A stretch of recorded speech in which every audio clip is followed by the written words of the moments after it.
Harley Quinn from Mondo has entered the secret sanctuary. Let's take a look.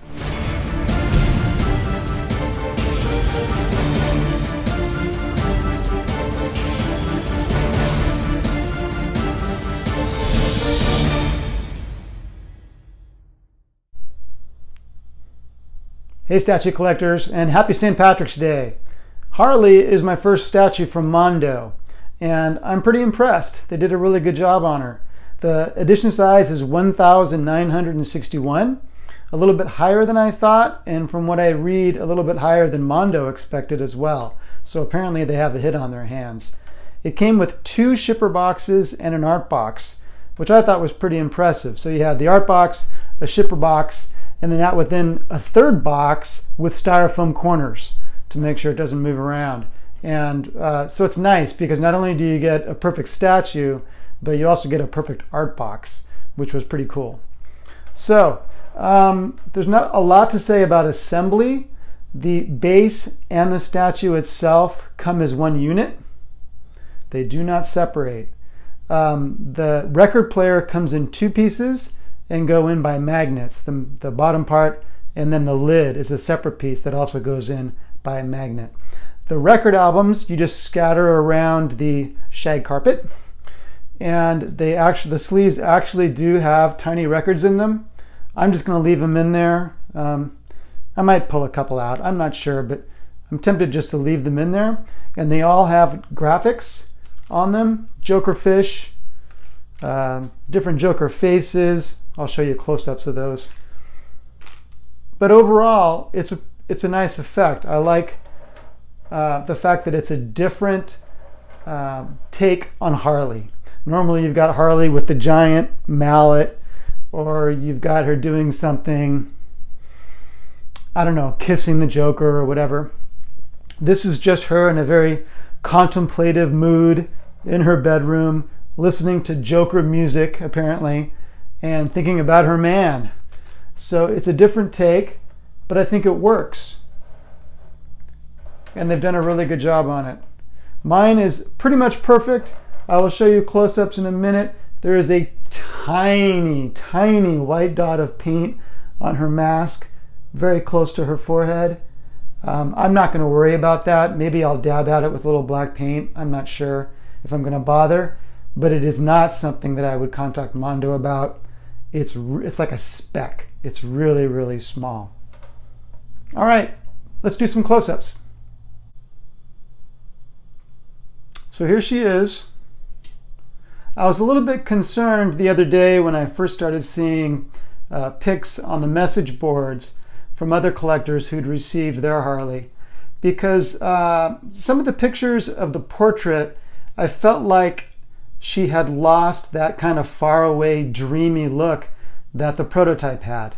And that to me was the key to this piece, was that portrait. But now that I have this in hand, I don't know how it's coming across on the video, but looking at it in real life, it does have that quality. It has that nice dreamy quality of her thinking about the Joker. And I'll show you that tiny, it's kind of silly even to point it out, but you see that little white speck? I can't get overly annoyed about that, so I'm just gonna live with it, or maybe dab at it with a little bit of paint. I'll show you the record player. Again, that lid is a separate piece and the bottom is a separate piece from the base. They go in with magnets very nicely. I'll show you some of the record sleeves.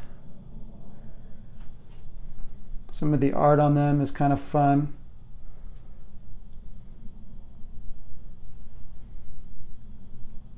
The piece around her neck that we see on so many statues, they've aged on this one. It's kind of a yellowed effect.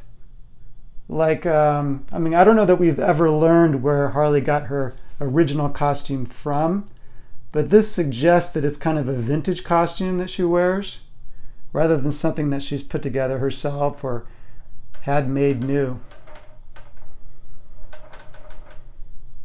She looks good from all angles. that's one of the highlights to me of this piece, is that it's an extremely unique pose. We really don't see statues of superheroes or villains in this kind of pose.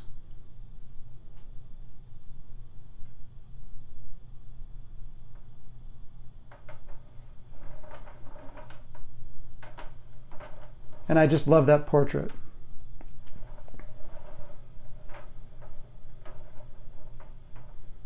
Try to get as close as I can.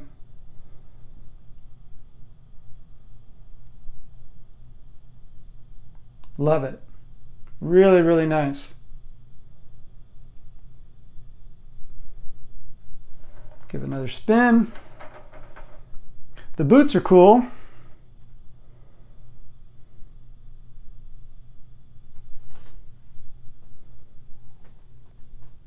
Some nice detail there.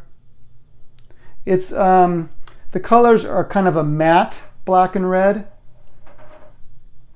I know that on the new Sideshow Harley PF that went up for PO recently, that the black was matte, if I remember correctly, and the red was kind of a shiny, sparkly, and that contrast worked nice as well. But I think having this as matte rather than shiny kind of adds to the nostalgic look of this costume. It looks like she's wearing an older costume. It's kind of neat, like she found a circus surplus store somewhere, and that's where Harley got her costume. I'm just guessing on that, but I think that might be what they're going for, is that this is an old costume. The position of her hand is kind of cool.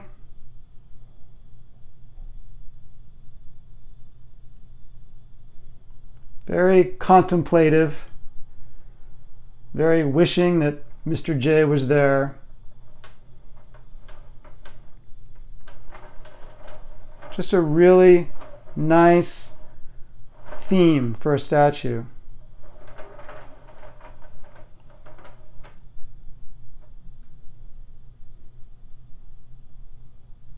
Awesome. Okay, that's Harley from Mondo. Let me know what you think. I'd love to hear your comments and whether you're getting this, and if you've already received it, what your thoughts are. I think they did a really good job. There was a slight delay with this piece, not too bad, but I'm glad they took their time to get it right. It's very unique, and I'm happy to have it in my collection. So here we are. This is Saturday. We are only 6 days away from WonderCon. So who's going to WonderCon? I hope to see some of you guys there. I hope to see some statues there. I know that Sideshow's not setting up, but I hear rumors that we might still see some Sideshow pieces, but that's just a rumor. But hopefully we'll see some good pieces there. I also go for comics. I'm a big Golden Age collector, Silver Age collector, so I'm very excited about this show. It's the only other big show I go to besides San Diego, so I need my convention fix. Anyway, I hope you liked the review. I hope you subscribed. If you haven't, please do. And I will see you guys on the boards. I'll see you on Facebook, and I hope I'll see you at WonderCon. Take care, guys, and happy St. Patrick's Day.